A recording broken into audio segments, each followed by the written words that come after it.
Hello student, welcome to Shivani studies and आज हम second class कर रहे हैं। आपकी सेकेंड क्लास में आपको पढ़ाते हैं। सेकेंड क्लास में आपको नेक्स्ट टॉपिक पढ़ाते हैं, ठीक है। हिस्ट्री का नेक्स्ट टॉपिक चालू हो रहा है, इंडस वैली सिविलाइजेशन।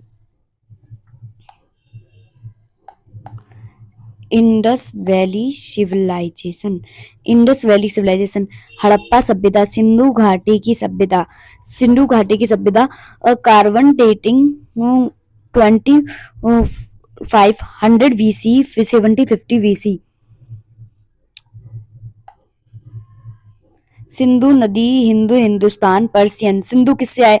सिंधु नदी। ये सिंधु घाटी की सभ्यता क्यों बोलते थे? क्योंकि ये सिंधु नदी के पास थी, ये सिंधु नदी के पास थी, इसलिए सिंधु से सिंधु, सिंधु सिंधु नदी, सिंधु से सिंधु, हिंदू, हिंदू से Hindustan. Persian Arabians, first civilisation of the Indian subcontinent, first civilisation of the Indian subcontinent मानी जाती, फर्स्ट सिविलाइजेशन मानी जाती थी इंडिया की। भारतीय उपमहाद्वीप की प्रथम सभ्यता, bronze age civilisation, contemporary to Mesopotamia, Babylon. Contemporary ये सिविलाइजेशन मेसोपोटामिया की कंटेम्प्रेरी मानी जाती थी, और इसकी script not read, script Harappan, Rai Bahadur Singh, carbon dating 14 dating method, this 2500 BCE to 1750 BC।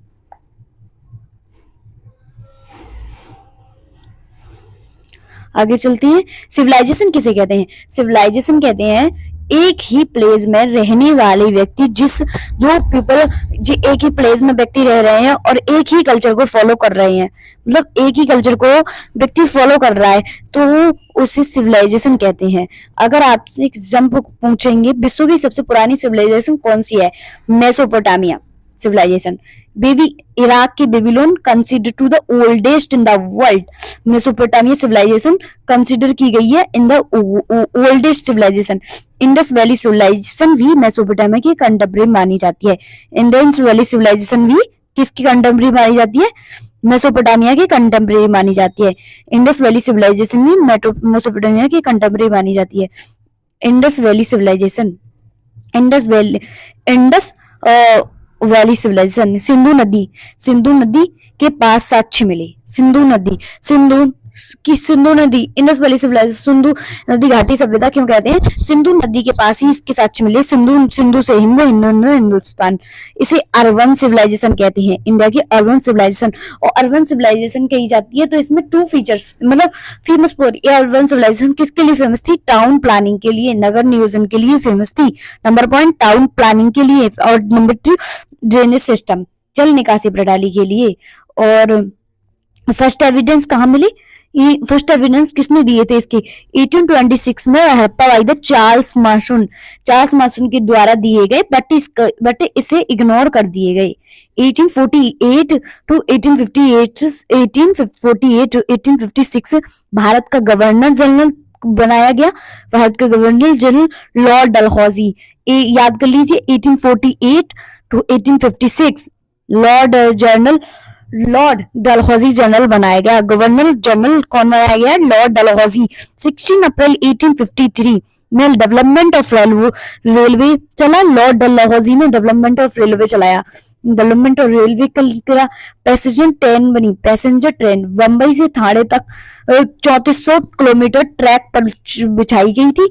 और लाहौर टू कराची, अब बहुत रेलवे ट्रैक बिछाने जाने लगे, रेलवे ट्रैक बिछाने लगे, लाहौर टू कराची बिछाई गई। टीलों की खुदाई उसमें ना लाहौर से की गई थी ना, टीलों की खुदाई, उसमें बहुत सारी पक्की ईंटें मिल रही थी, और उस पक्की ईंटें निकाल के ना रेलवे ट्रैक बिछाने में ही ला दिया।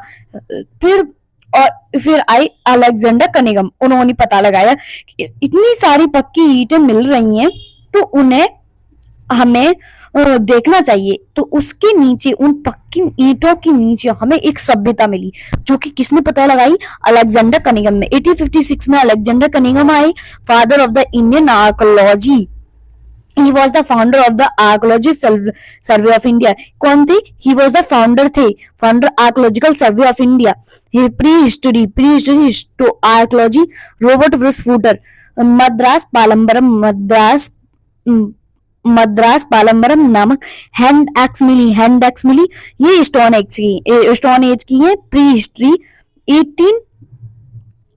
1899-1905 में भारत का वायसराय कौन बना? Lord Curzon.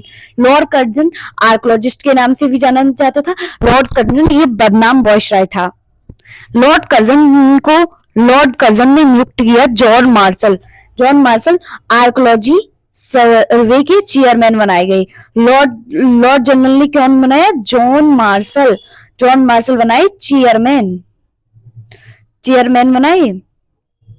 1922 में दयाराम साहनी ने फर्स्ट साइट हड़प्पा की खोज की, डिस्कवर किया, और सेकंड ही साल उन्होंने सेकंड साइट की खोज की मोहनजोदारो, जो कि वो आर.डी. बनर्जी ने की थी। सेकंड साल में हुई थी मोहनजोदारो, आर.डी. बनर्जी ने की थी 1922 में। इंडस वैली सिविलाइजेशन, सिंधु घाटी सभ्यता, इसे ही सिंधु घाटी सभ्यता कहते हैं।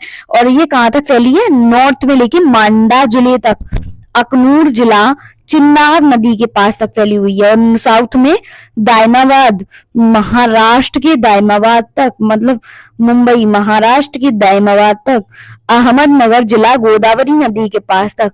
ये यूपी में आलमगीरपुर, मेरठ उत्तर प्रदेश, हिंडन नदी के पूर्व, वेस्ट में सुतकांगी टू बलूचिस्तान, दास्क नदी। और मैक्सिमम साइट कहाँ मिली? मैक्सिमम साइट मिली गुजरात में। इन इंडिया मैक्सिमम साइट इसकी ना गुजरात में मिली। फेमस साइट पाकिस्तान, मांतुगोबड़ी जिला रावी नदी के पास। हड़प्पा डिस्कवर किसने किया? दयाराम साहनी ने। हड़प्पा डिस्कवर की दयाराम साहनी ने।